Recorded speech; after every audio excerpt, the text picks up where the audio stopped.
Okay, so when were you born? Oh, I feel like I'm being interviewed for a job. Let me see. February 25th, 1939, the year World War II was getting, well, that was the year Hitler invaded everybody.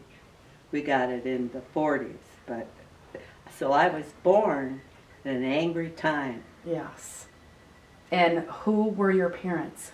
Mary Fish, Mary Lou Della Fish, and Thomas Gerald Fish. Hamburger.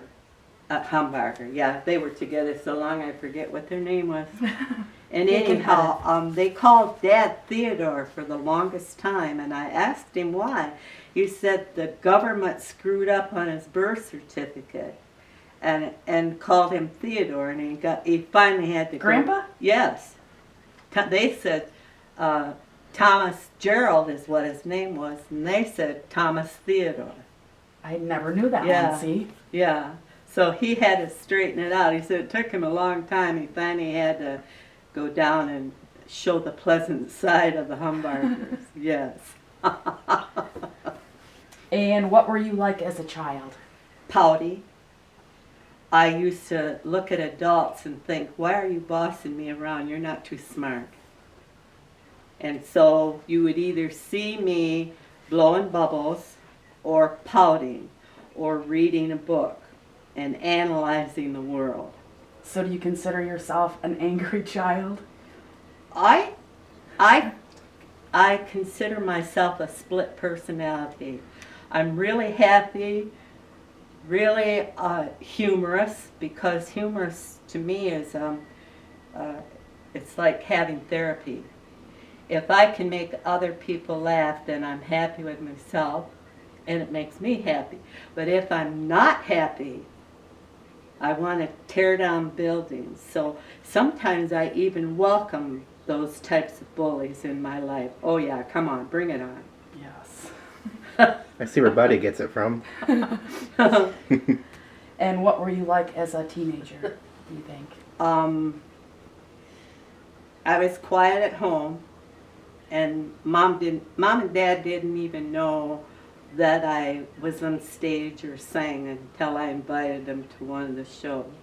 It was like I have a private life away from certain people. And they let you have a private life? Mom and especially Mom. Dad and I were kind of on the same level. We like Uncle Frank. We kind of liked and our philosophy were the same. The thing I didn't disrespect. The thing that bothered me about Mom is she took too much and then would get mad once a year instead of putting him straight immediately. But I think she never realized she was hurt till too late, and then she would get mad. She probably didn't realize it. Tell me what you think of each of your siblings. I love all of them. I loved my brother Dave. He was so handsome and such a twit. He was a genius when it came to getting out of work. And I mean, he would invent things to get out of work and then give it away because he didn't want to get off his chair. He was a poet who couldn't spell. He was an artist. He ran away I think he ran away when he was 5, and I don't know if anyone cared. They didn't act like, maybe he was older than that then. That must have been when he was 15, because he ran away for the summer and joined the circus, and nobody... Maybe Grandma just thought he would come back. I think Grandma was relieved. Mom said to me one time, well, I don't know, well, I think it's okay to say now, but she said when she was older, probably my age. I'm old because Lori told me, and I wasn't sure I was. Old. But anyhow, she said, I had an abortion once. Do you think I'm going to go to hell? I said, Mom, I don't know why you didn't take all 4 of us out. Because I would, there were times when I'd have rather been in hell than have us 4 kids. And she seemed to She seemed to Relieved. be relieved then, because there's a part of me that's a prude. And the other part swears like a truck driver. So what about Dan? Oh,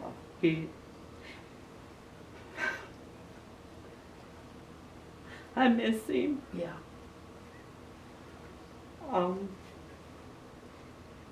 I can remember, just give me a minute. That's all right. We can edit. I remember Danny was 15 months or 17 months younger than me.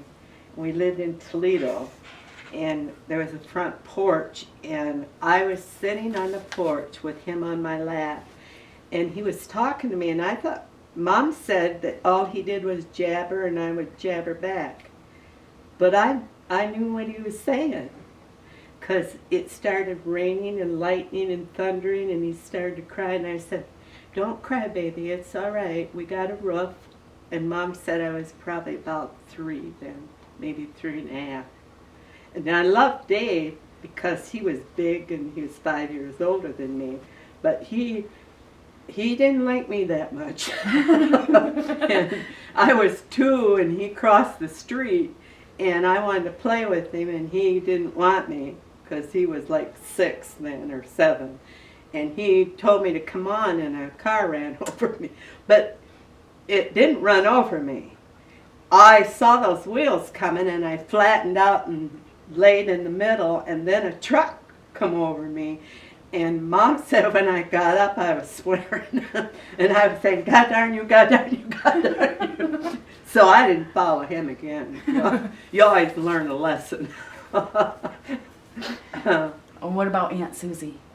She was my baby. I didn't want Barb. Mom had a friend, Wilma, and had a daughter my age, Barb, and I didn't want Susie to be with them at all. I wanted her my own self. She was mine. Couldn't afford a doll. She could walk. And yeah, I've always been close to Susie. She said she thought I was her mother, not Mom, because that's when Mom started traveling. And She was tired. yeah, Mom liked teenagers. She didn't really like to be around kids you had to work physically for. And we lived in a time when everything was physical. Yeah. So, Do you remember your first crush? Bobby Lee Kuzno, I was in the 1st grade. And he was a blonde boy, really cute. He was probably a 1st grade bad boy because he was always in trouble. And I remember we had to memorize the Apostles' Creed, and I really, because you've got this little house, a cardboard like dollhouse. I think it was like a nativity scene. And if you got so many points, you won it, and I won it. And I gave it to Bobby Lee Kuzno, and he gave it to a little blonde hussy. So I never went with another blonde boy ever. and I think this is a memory I have, but I followed him in church one day, and I think he was taking money out of the poor thing. I think so, but he was probably in the 3rd or 4th. Well, he was a bad boy. He was bad, yes, he was bad. I can't believe you can remember his name. I can't believe it either, and she spit it right out. I Yes. know. Yeah. I can't remember the ones I liked, and I was. Well, I didn't like too many. So I do remember the ones some. I liked, I remembered. Tell me how you met Dad. Oh my God, that's a story and a half. That, I went to the drive-in theater. I don't remember what was on, but it was supposed to be in the 50s. It would have been probably a little on the raw side. Like, I don't know. I don't even remember the movie. I just know that in another, and I think I went with 2 girls. And in this other car was a girl who always came in the restaurant. And we got to be friends, but she was a couple years older than me. And she was going with your dad's friend. And so your dad was with him, this kid she was going with, and his brother.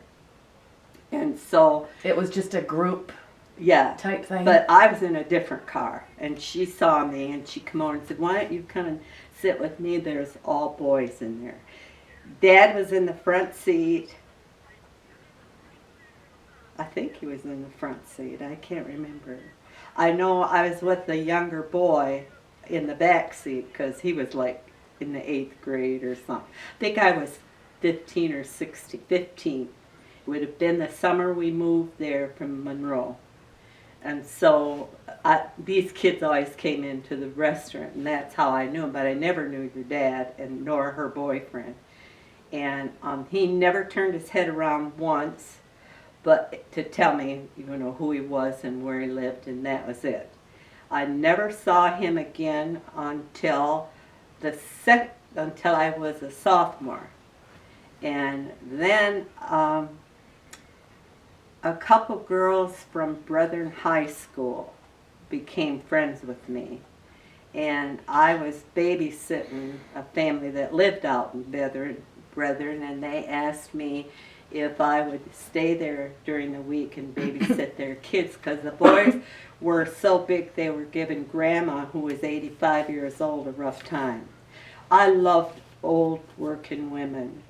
That woman would bake 6 loaves of bread every other day, and I'd eat a loaf when I got home from school. But those 2 boys gave her a rough time. And so that's how I got in the Brethren area.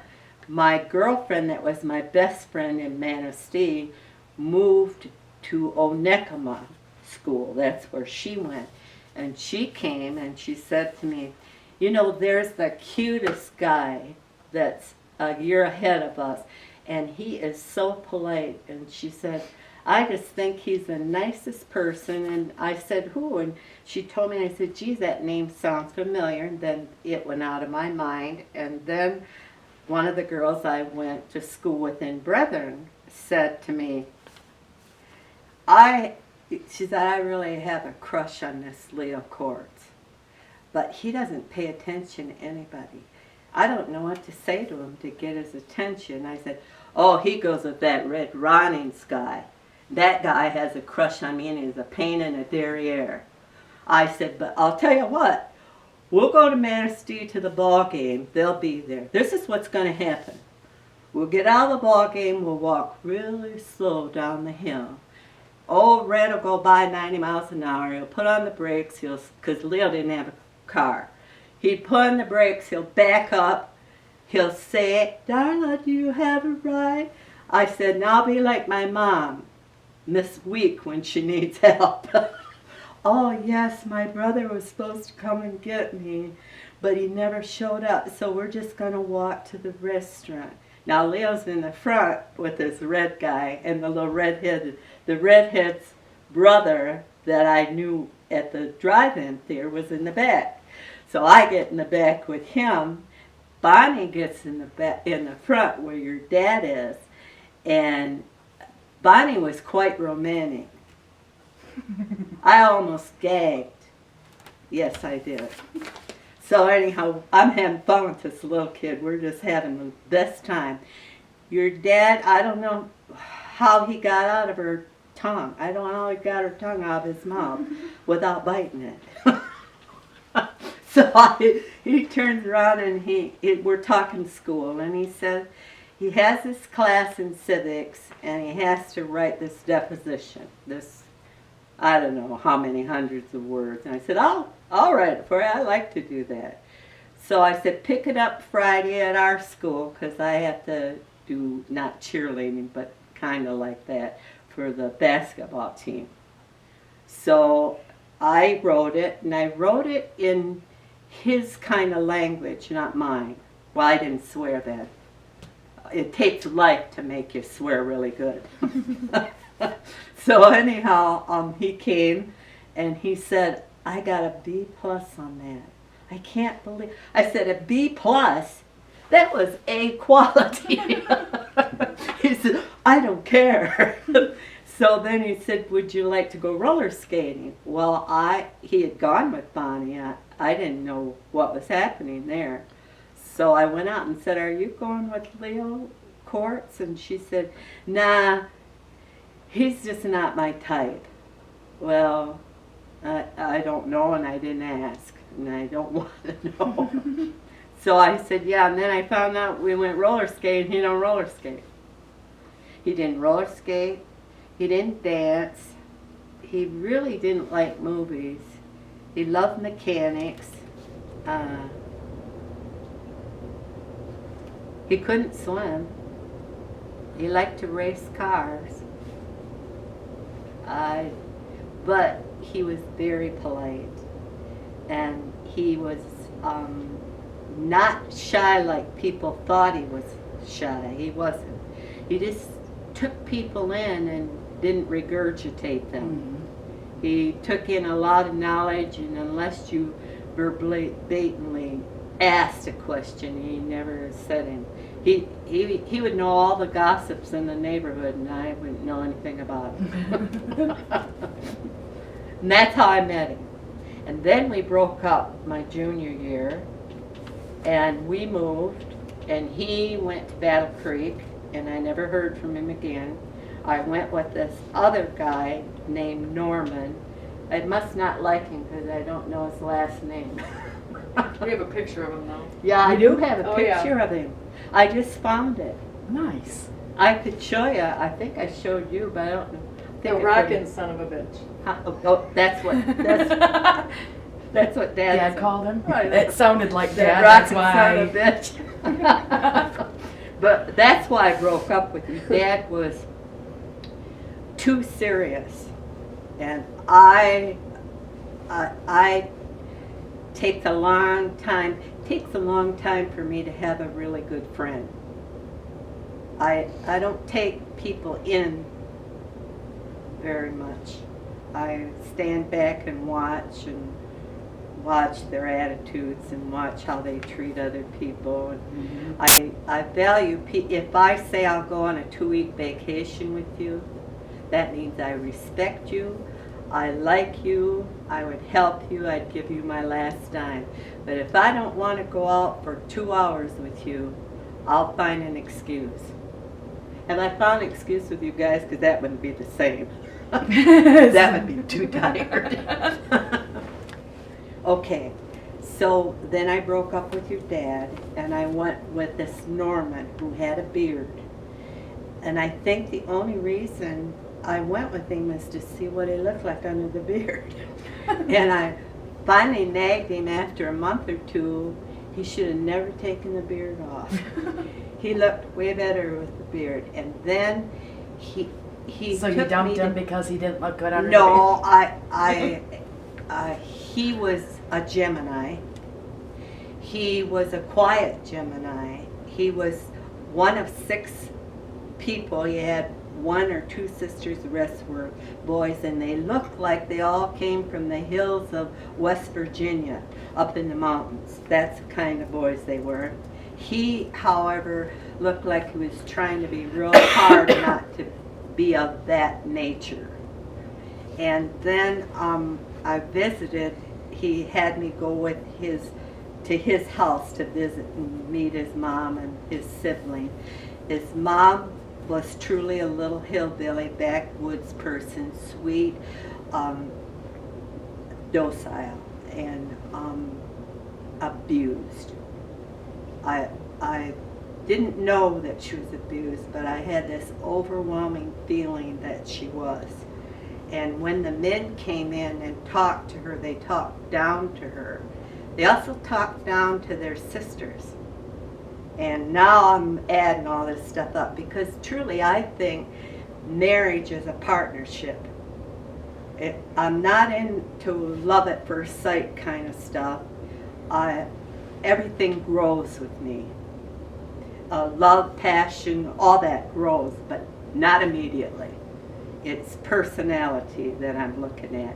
And I'm watching how you are with a crowd, and I'm watching, and these are men I'm speaking of. I'm watching how they are with their time, and do they have any for you? And if a couple of male friends come along, do they put you in the back or do they bring you in? Those are things that I watch, and this family gave me a bad feeling. So I didn't stay the night or anything. We just went on a day ride because it was, halfway to my home. So then he come over one day, and that's when we moved. We moved from Manistee up into Brethren area and in a trailer. And it was Mom and Dad and Susie and I. Dan had joined the Navy. And so Norman came over and he said something that kind of ticked me off. And he said to me at that time, I will never put up with a woman who swears or smokes or something. I can't remember what the something was. And I said, so what's the punishment? I'll take her over my knee and I'll spank her. Yeah. So I lit one of my dad's cigars and I said, I think you need to go, you asshole. Mm-hmm. And I didn't swear then because I didn't have any family or nothing that pissed me off. So he starts to grab me and he's going to spank me. Well, he was a rockin' son of a bitch because I broke a Tupperware brush over his head and he went out the door and I never saw him again until, Katie was born. That's the next time I saw him. But now back to Dad. Now I'm not going to Brethren school anymore. I went back to Manistee because they gave business classes and these little country schools didn't. And so I got acquainted with a new girl who had this boyfriend she's going steady with. And he's best friends to a guy who's in Battle Creek. And she wants to know if I'll go on a blind date because he comes up like every other weekend. And I said, no, I'm not going out with anybody. No, she was after me until, this would probably be December. And she kept bringing it up until finally in March, or around my birthday, he was going to come in March, this boyfriend. I'll go with him once. And don't expect me to go again. And so we're living in a whole different area, in a trailer. I hear the knock on the door, open it, and it's your dad. What? He says, what? I said, I guess I'm your blind date. He says, well, I'm not blind. I said, okay, Lil, well, let's have a joke. Why not? Because we went steady for about a year. He says, okay, they don't know we know each other. I said, no, because this friend of his I'd never met. You went out with him for a year, then broke up with him for about a year. I was almost ready to graduate then.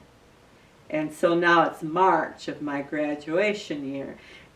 I went with him until July of the year he graduated. And then he went to Battle Creek and got a job at Post or somewhere. So that's how we got together again. That's cool. That's a cool story. When I was doing astrology, your dad has 16 degrees in the 8th house of Sagittarius. I have 16 degrees in the 2nd house in the 3rd house of Sagittarius. And my astrology teacher said at that point is when these 2 degrees hit. And they say that's fortuitiveness. It's going to happen, no matter karmic. Yes. How has astrology been in your life?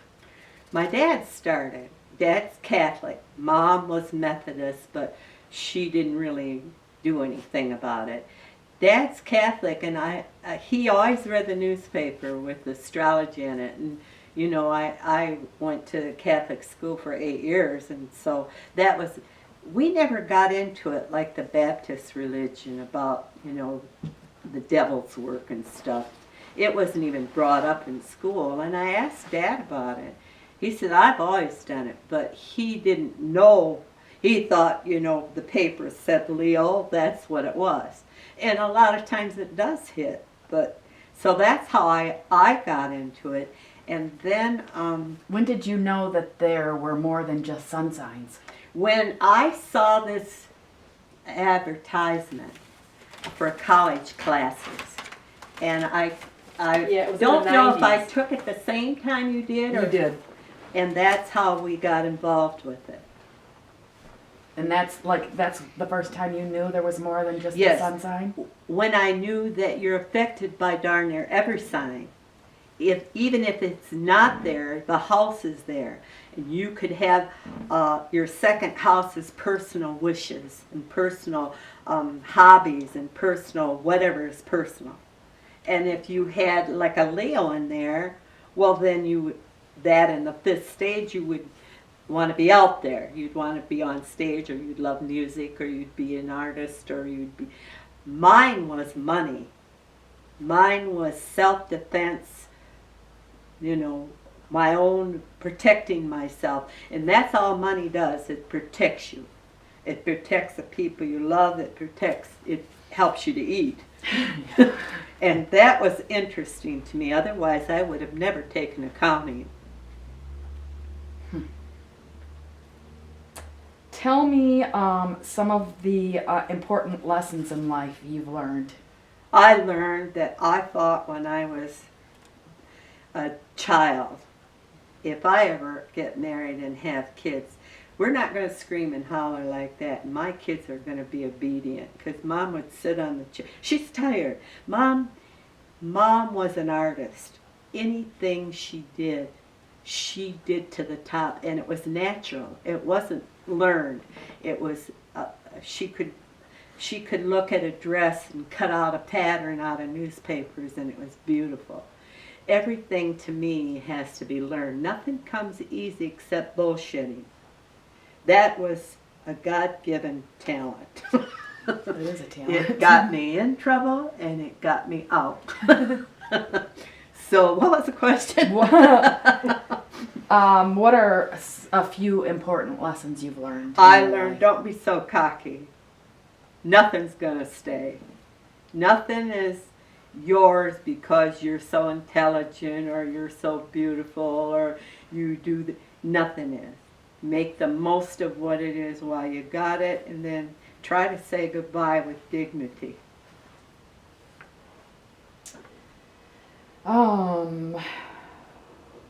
Is there anything you think that I don't know about you that you'd like to share?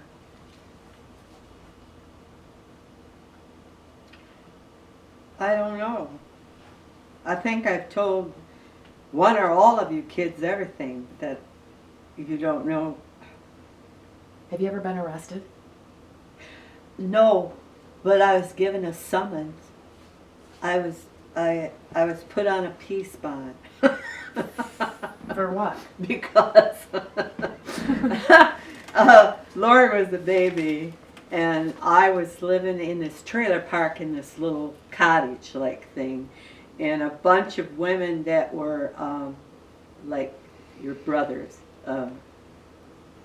They're on construction, Okay. and they all traveled. They lived in trailers, and they all pulled in, and I got acquainted with these women. Now, mind you, I'm only like 19, just 20 maybe, just turned 20.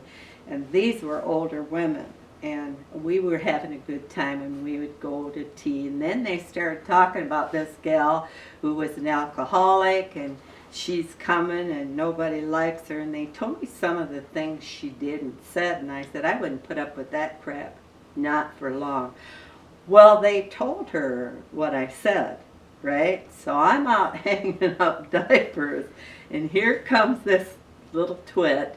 I'm trying to clean up my language a lot because I'm on tape. But anyhow, they bring this little twit over, and she's drunk, and she's calling me every name in the book, and I really hadn't taken up too much swearing then. And I didn't drink, and I didn't smoke, and I didn't swear.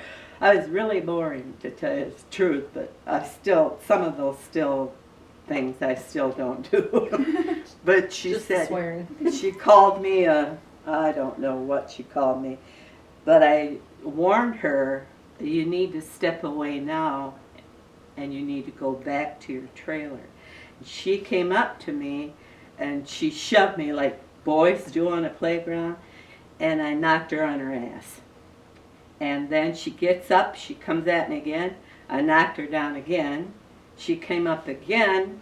The third time I grabbed her by the front, I shook the living crap out of her, turned her around, kicked her in the ass, and said, I said, leave.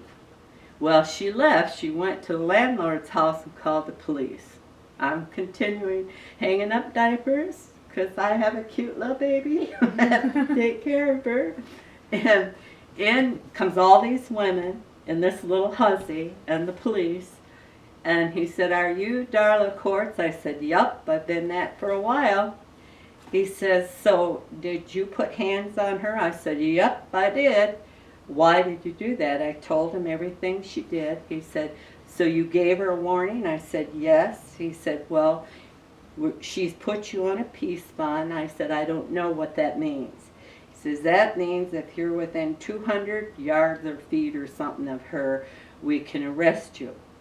I said, well, I wasn't on her property. She came to mine. Now, what happens in that case? He said, give her one for me. And that was, but every time I had a job where it looked like they were wicked women, I always brought up the thing that I've been put on a peace bond, just to let them know, and they knew what a peace bond was. So I figured it was probably good people to tell. I worked at this Dare Products with all fencing, electric fencing, and you had to run this equipment. I worked it 3 days. I hate that job. And these women looked like they came out of the mud wrestling group or the roller derby women, and we're all sitting at the table and they're asking me questions, and I'm telling them about this peace bond because I figured I'm going to need to. And then they were showing me how to wind up this fence on a big reel, and you need to be real careful because it can come up, take your head off. I went home that night. The next night, I worked nights. I said to your dad, I really like this movie that's on. He says, oh, what are you going to do? I said, watch this. I went over, got the phone, called my manager up and said, this is Darla Kortz. I won't be in tonight. He said, oh, we'll see you tomorrow. I said, no, honey, you'll never see me again. I don't like this job. And I hung up and watched the movie. And yes, if you want to know what I don't like mechanical anything. I hate the telephone. I can answer, I can hang it up. Don't leave me a message, I don't know where to find it. And I tried to text you and I found it it doesn't work. does way it? after that. I don't know how. I wasn't looking for it, it came up. Oh. So, you didn't lie to me.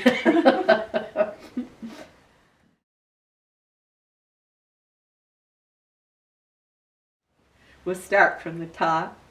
Lori. Lori was a scared baby. Her first words were not Mama or Daddy, it was scared. She got into school, her teacher said that they thought something was wrong with her because she was really stubborn, and the teacher knew she was smart, but she would not apply herself when it came to verbal speech. And I said, wait till the second one comes. You'll be calling me saying we can't keep her mouth shut.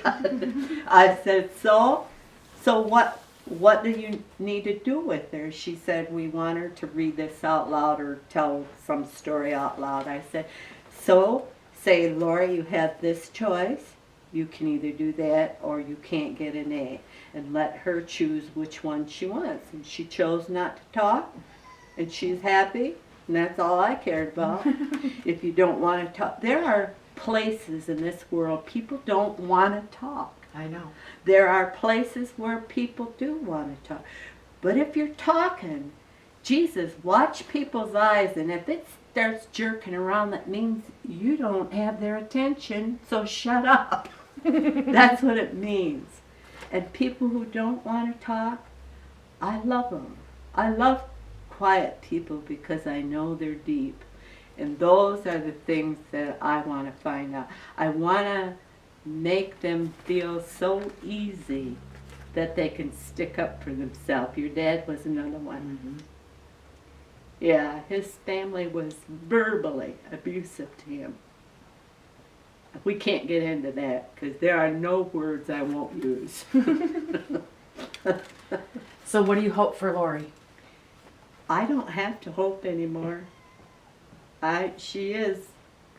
Everything you thought she Yeah. should be? Yeah. Terry, everything I thought she should be. I loved Terry's humor. She blocks out a lot, and she's another one that uses humor to, like Mom, to get over being hurt. Mm-hmm. I just hope she gets well. That's all I hope for her. And Katie, she's coming to be what she is. Leo and I were buddies like Dan and I were. Then I had to step away because he has to have his partner, not his mother. And you, I'm so proud of you. I wouldn't have gone to school and done all that crap, but I would have stood up and cried. Yeah, I would have cried in front of him. You get a natural A then. They all feel sorry for you. They You got did. their attention. I didn't want their attention. No. How do you think your parents would have described you? They told me how they described me. One time my mother said, I remind her of Grandma Humbarger, but she didn't like Grandma Humbarger. But that was probably not true because, Yeah. I think she liked Grandma Humbarger, but she didn't feel comfortable with her because Grandma was a Libra and she would rather read a book than be with anybody. And I even understand that.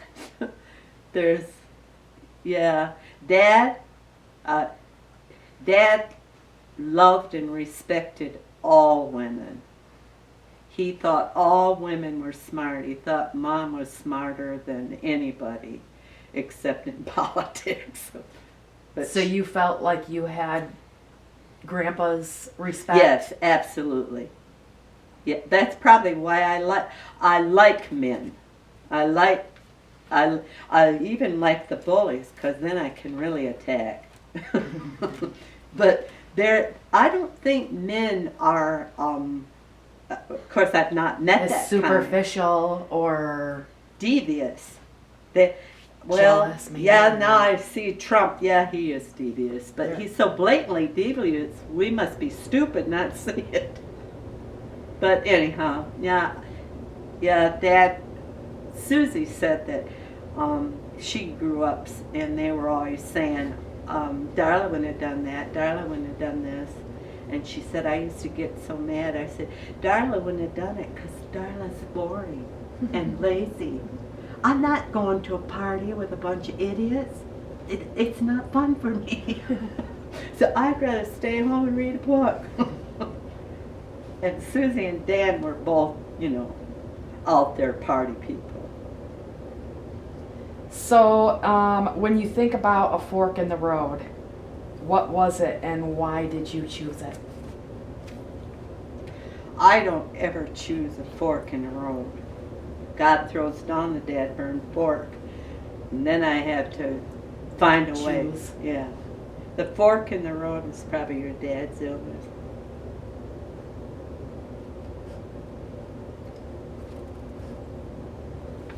And what was it and how, do you think that you made choices that were... Oh yeah. I didn't take business opportunities because of my family. And I don't feel like I sacrificed only the money because it was all political. I don't walk a line like a lot of people do.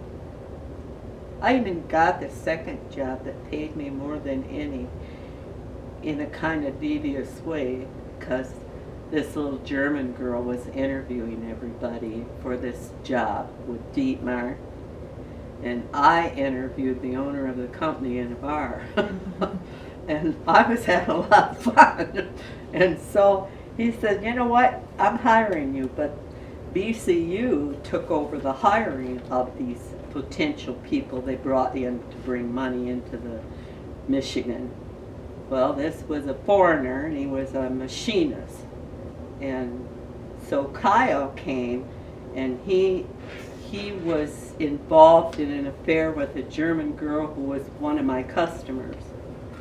And she liked me. She said to me one day, I have something to tell you, Darla. I thought this was really serious. I said, so what? She said, I'm married to a black man. I said, I'm married to a mechanic. They both get greasy. And that's how we became friends. And so she called me up and she said, Kyle is coming into town from Germany. He wants me to meet him at this nightclub. And I told him about you and he wants you to come along. So he interviewed me on a napkin, took all my vitals on a napkin, and said, you're hired. He flew back to Germany and he was going to call me and let me know. And meantime, this Yuda she was such a snob, and she was having an affair with the guy that ran BCU. And I knew so much about all that garbage. And so I said, I would like to be considered for the job, Yuda, knowing I already had it. But I didn't have it down on paper. So I called my friend up. She said, I'll have Kyle fax you. He faxed me everything, the amount of money, the whole works, when I was to start, everything. So I had it in my pocket and I went to Yuda. And at that time I was not full-time. I was anybody important. So I always wore t-shirts that had a saying on it. I love them. And so, and I listened to Yuda for like a year. And so I went in her office after work for that interview, and she said, Darla, everybody in this trade zone just dearly loves you. She said, but I need to tell you that I have two people that we're really highly considering. One's a male and one's a female. And he has a degree, and she went on and on and on. And she's thinking she's letting me down, and I already have a job. And I said, well, Yuda, I just wanted to know how you felt about me, because I already have the job, honey. She said, what? I said, I already have the job, and I handed her the paper. She said, and she was Miss Priss and Butterwood Mount. Well, God damn it, she says. I don't know why in the hell they had me do this. And I said, I don't know either. But anyhow, I wanted to let you know, and I got my coat on and went home. Oh, God. So that's the way the fort is, because it's also government. One time, the gal that worked at BCU come on and said, Barry Gooch won't let us in. And Barry had he was the head of the customs people, U.S. Customs. And he would come in every morning and tell me about his kids and do it. Did I think it was all right for his 17-year-old to go on a skip trip with, a whole gang of kids, and it'll be okay? I said, it won't be okay. You know it won't be okay, don't you? There's no guardian there. But prophylactics, that I would get a gross of them. And other than that, tell your wife to go on that little trip with them. He says, oh, I don't think so. I said, okay. So he comes back, and, a month later, the the story he's told me he couldn't believe. And he said, I don't know why I didn't listen. I said, because he's your oldest and you don't know. And I said, you just have to remember, these are kids that are free. I said, for the most part, I thought my kids were okay. They're human beings. That's what they are. That's what they are. And I said, and God's tricking us. So anyhow, that's how I got BCU to understand him, because he was a Sagittarius and he had this big, there's a big beautiful picture in BCU that he wanted. And Yuda said no, it was going to go to somebody else, some professional or something. She made it look like he was this big, because that's what Yuda did. So Marilyn come down and wanted to know, why did he shut the door? I said, it's a long story, but I can tell you shortly what it was. He wanted that picture. Yuda cut it in the bud. He didn't get it. The door went shut. She said, are you kidding? I said, nope. I saw a look on his face when it happened. So she waited a day or two. She got the picture, told Yuda to butt out, took the picture down to Barry, said, somebody told me you really loved this picture and I wanted it to go to you first before anybody else. Door went open. BCU is now friends again. Yeah. Nobody looks at body language. They don't look in eyes. They don't know about who they're dealing with. So, but I know you didn't like me after that. That I knew. Oh, well. What happy memory will you cherish forever? Too many. I've got a lot of them. I loved when Lori was born. She's exactly how I pictured her. Exactly. Terry was how I pictured her, except she didn't have a tattoo-whacker. I thought she was a boy. She looked like it, she acted like it, and you know her whole life. She still acts like She was like this with your dad. She did. And She's then still- Katie was a beautiful baby too. I think I was really pleased though when she moved away by herself and became herself and didn't rely on her kids or anybody else to take care of her. And she really loves Paul. Yeah, she does. We're talking about kids. It's Leo's turn. Little Leo's turn. I love that kid, but he was a twit when it came to women. I think it's because I preached. Don't get involved with a dizzy blonde. Oh my God. Even the ones that weren't blonde became blondes just for him. But Terry's perfect for Leo. She is. She calms him down like you do. She runs for him. She thinks he's God. That's nice to watch. Yes, it is. So it was made it easier for me to leave. And you, I see so much of you worrying about yourself. What the hell for? You're perfect. So you're mad. So what? So are you right for getting whatever you saying it to whomever? Sometimes. You say it even when you don't think you're right? Sometimes, like, it catches me off guard, you pissing me off, so it comes out. Do you get pissed off about a lot of stuff? Just usually customers. Oh.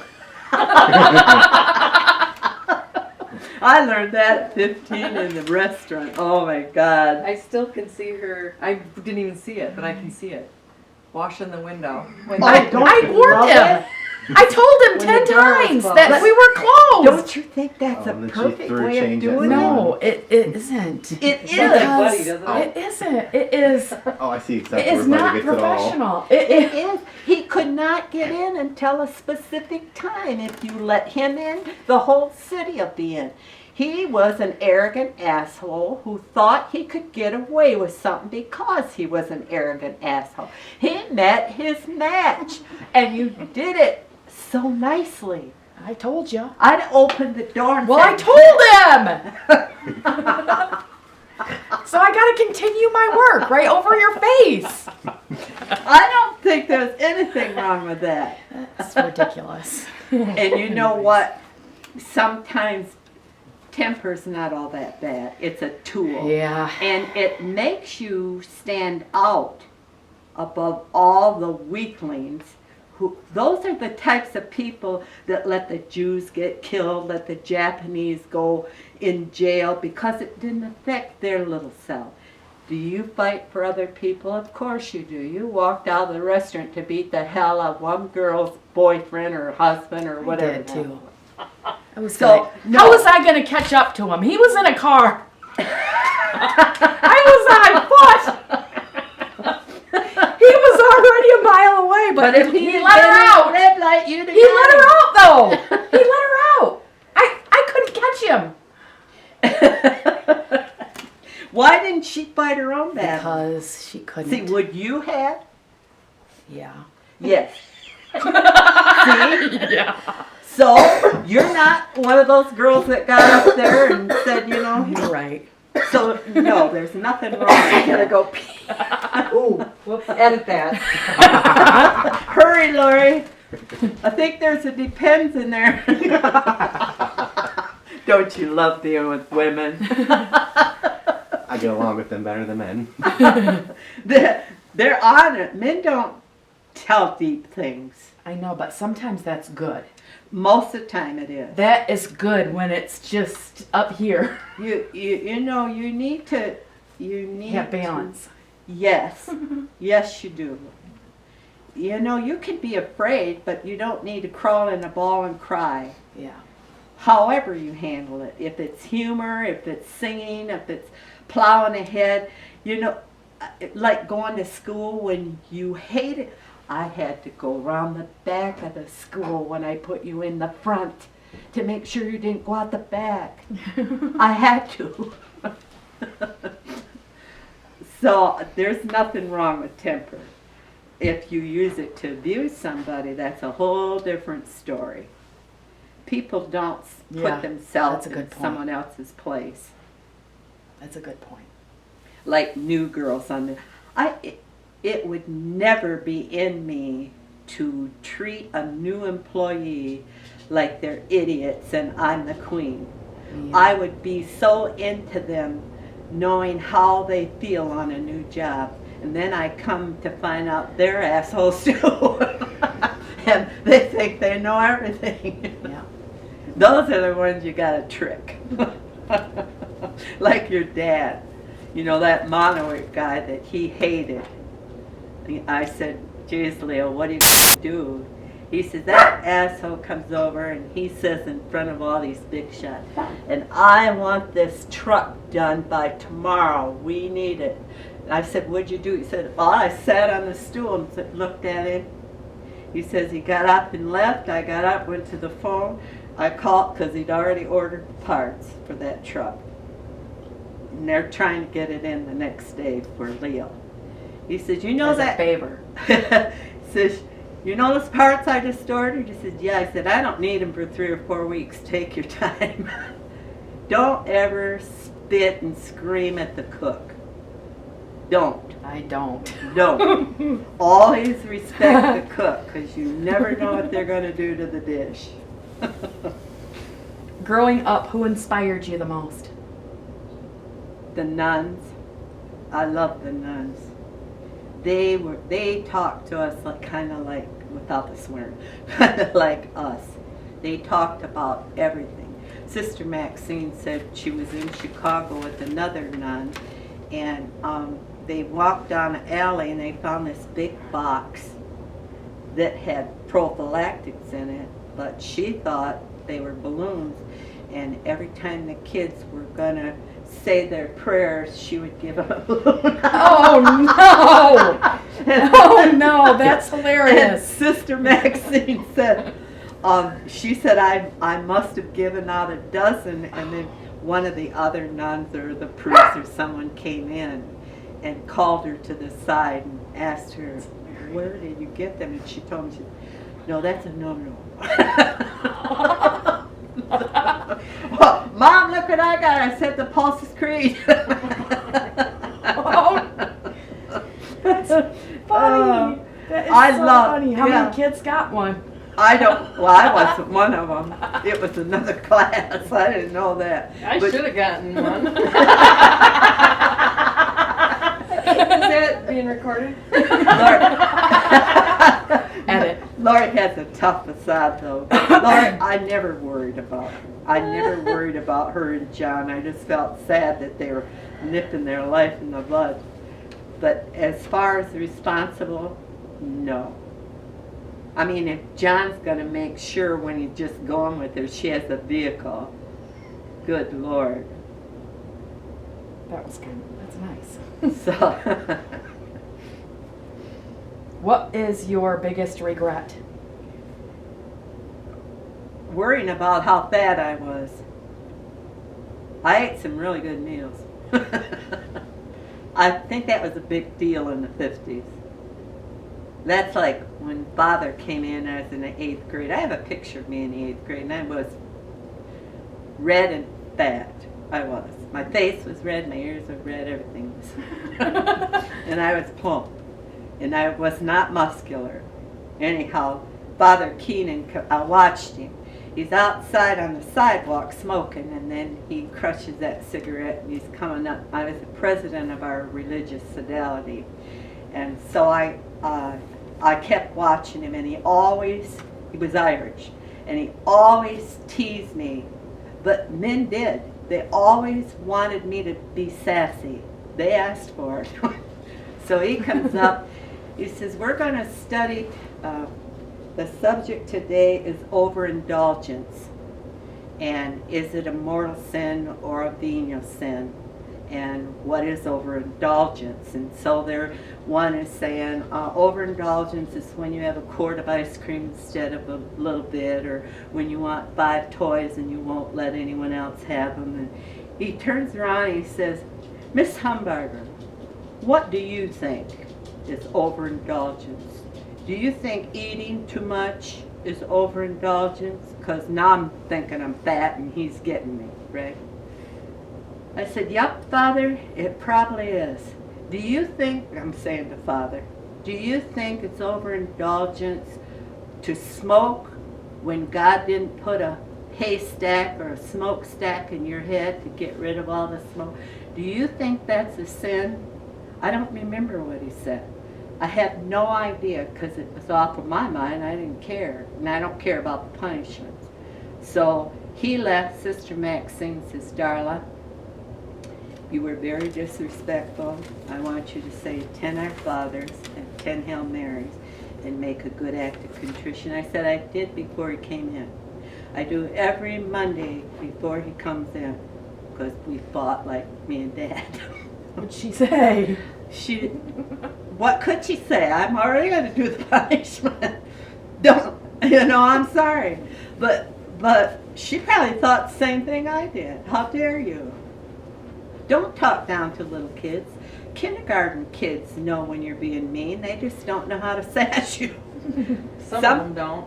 Some do. Some do. Well, this family does. Julie can. Could. Yeah. And Julie reminds me of me She does as me a too. kid.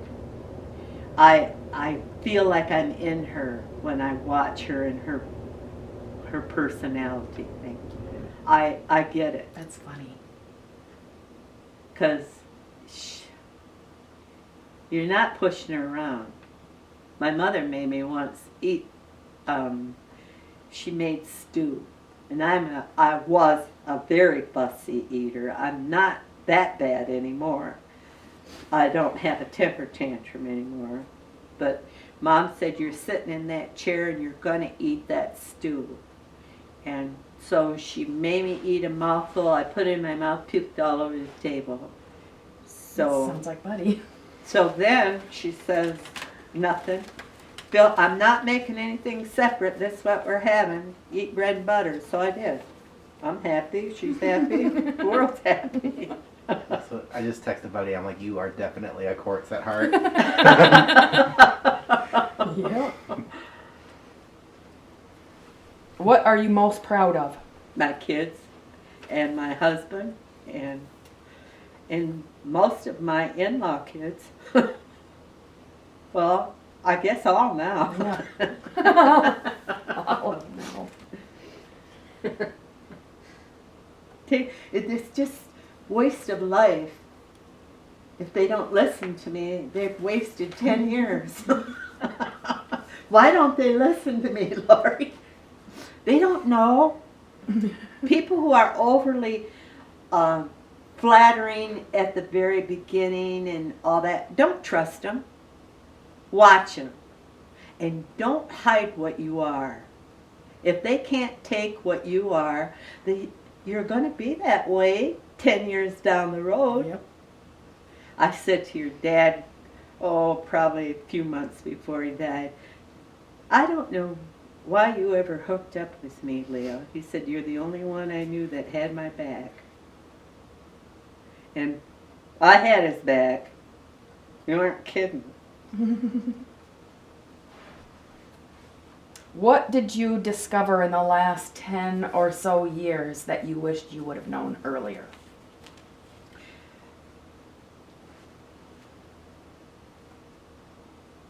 I don't think I needed to know anything earlier. Okay. I think I needed to know it as it came. Because I'm the type that worries about stupid stuff and it never happens, so why worry about it? So I wish I'd have known 3 months ago I was old. I had to let my hair grow gray and Lori tell me I was old. And then I never paid attention, because with her and I it's a joke. But then I noticed at work, People are acting. people are treating you're me old. differently. I'm going to have to dye my dang hair and say, that was my sister. I'm back. Oh, pick up a bag of garbage. I could have picked that bag of garbage up with them sitting on it. What the heck? And then Lori says, let them. Let them treat you like Let they're them. old. Then you No, got let them more. pick up the heavy stuff. Really? Why would you want to? Well, the only reason I do That's a good point. it is, but mine is at Right. this point, because I'm It's more like I'm 19 years older than her, is don't relax too much because you lose it, and you do. So if it's not going to kill you, do it. If you do need help, like Lori said, Mom, can I help you bring the groceries up? I want to say no, but yeah. Yes, take it when you need it. But don't take someone else's goodwill if If you don't. you don't have Yeah. to have it. Katie was 17. so if you're 80 now, that was 29 years ago. And what year was that? We went out when we went to 1990. Montana. 1990 was when Heather was in early junior high. That's when I got married. Okay, let me see. So Bridget was 20. I was married I was 25 22, years. Yep. So that would have been 35, 6, 7, 38, 9, 40, 1, 2, 43. 44 in that picture is how old I was. And that year Leo graduated. So he wasn't, it was before then. No. How old? 51? After that. 51. Um, The Bridget same. was- It Alright, was I gotta the find- same year I got married. that's what I was doing. I was doing your wedding. Yeah, I think you were Yeah. that whole year. Uh-huh. Well, that was a stupid question. Well, maybe you didn't put two and two together how old she was. Yeah, I Yeah. didn't. What do you remember most about your wedding day? Oh my God, it rained. You know, I heard this old adage, something about the bride happy when the sun's shining, and it rained like a son of a gun. It was so rainy when I went into the church, and I did not like the priest whatsoever.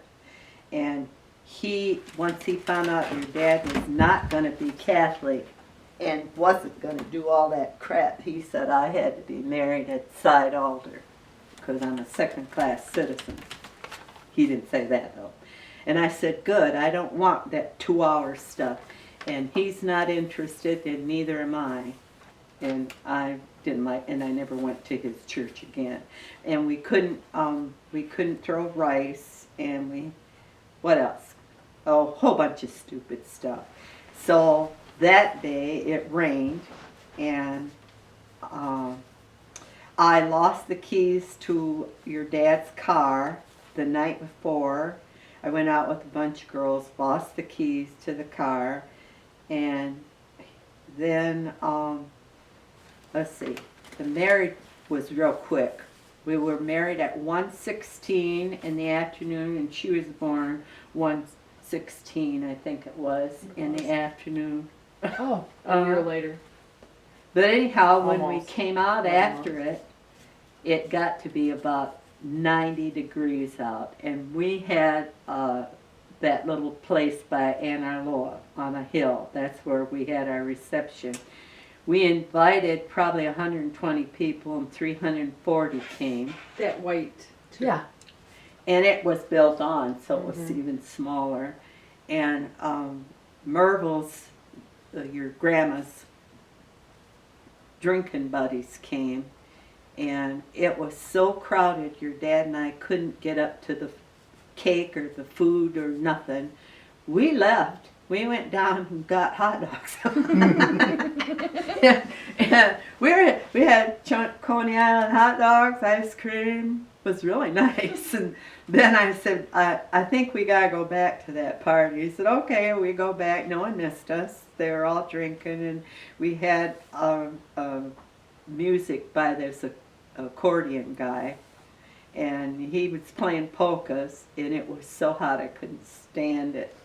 But we left then, probably about 9 o'clock, and Mom said that cake was all over. Took her and Dad, and Danny was there. I think Dan was going into the service the next week or something, because he stood up with us.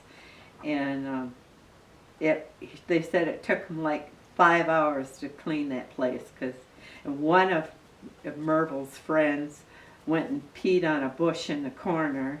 Oh, There was nice. some kind of a fake tree or something. I don't know. And it was just a madhouse. That's what it was. But you know, that's the way I want my funeral to be. A madhouse. I Not told peeing in the Leo, corner. if you're still here, I want you guys to have an Irish wake. I want you at a bonfire. I want you to take our ashes, mix them up, throw them to the wind, because Dad and I have always wanted to be free of responsibility. Yeah, well, it's time. Yes. And then I said, and you can tell stories about me, but they better be funny. I don't care if it's lying or not, but it better be funny. What do you wish you made more time for? in your Money. life? I don't. Traveling? No, I only wanted to travel with Dad. I said to him just before he died, if I die first, what would you do? He said, I'd cash in on everything. I wouldn't have a checkbook. I'd have all money in my pocket. I'd put Itzy on the back of the bike, and we'd travel till I die. What would you do? I said, I'll be right here in this chair, probably. No, I never wanted. I only traveled because he wanted to. And as long as he didn't care if I read a book on the back of the bike, I was happy. He said, we went into 3 states, and I read like 3 novels. And he said, this has been a nice trip. I said, yeah, it's quiet. He said, yeah, I'm all alone. Or he said, we've been here before. I said, did we have a good time? He said, I did. So, no, I don't think I chose. Sometimes I think I chose my path without thinking ahead of how much easier it could have been on me. But I don't regret it. I've always been able to survive somehow or another. Katie said to me when I was there, I thought just when you got married, you always had enough money to feed your kids, and you know, how did you do it, Mom? I said, I don't know. I always felt like I was juggling. But then I also had your dad, because he'd always have $2, remember? He always had a couple bucks in his pocket. Or a way to get it. Yes. Yes. Or I would take another job. We always had it. It's just that it was always work. So you just better have fun whatever you're doing in life, because you can't regret it if it's in your face. Nah, I don't even regret having 5 kids. I don't. But I wouldn't have had the 6th. I made sure of that. Oh yeah. That was over the limit. Oh, yes. 6. Yes. I was telling a girl at work, we were having a good time. She said, it goes so fast. And you're telling me these stories, I forget I'm doing the second job. I said to her, yeah, I found out I was pregnant for my 5th one. And I think I was about, and when they're there, they're there. They're not aborting themselves. They're there for life. They're hanging on the walls. And I said, it's just started to move. And I said to your dad, you need a vasectomy. You need it next week. He said, oh, I said, yes. If I can have and I was still mad at him, because when I had Katie and I'm in labor and they're dripping that stuff to bring it on and she ain't coming, and he says to the doctor, can't you speed that up a little? I gotta go home and watch Bonanza. I was mad at him for 6 years till I could pay him back. So I said to him, you're getting a vasectomy. Don't say no or move up to another room. And I mean it. So we called a doctor, we made the appointment, and I said, another thing, Leo, I don't care if it was easy on you, if you feel good, if they fed you really good. When I come in, I want you to act like you're dying. I want you to be in the utmost of pain. I do. I really do. I want you crying and saying it hurts, oh my God. So he gets in the hospital and he's with this single guy in this double room. And they kept him overnight then. And after he had his vasectomy, I went home, and then the next morning I came in, and he looked as white as that flower. And I said to him, are you all right, honey? He said, oh, Jesus Christ, I feel like a goddamn Brahma kicked me right in the nuts. I said, thank you, God! Thank you, God! Yes, yes. And this kid, his eyes are about this big. And after I left, he said to Leo, I ain't never getting married.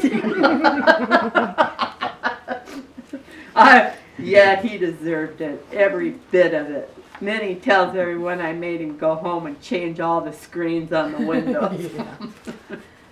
I'm going to check out because John's home. Is he? Yeah. But you guys enjoy. We're done.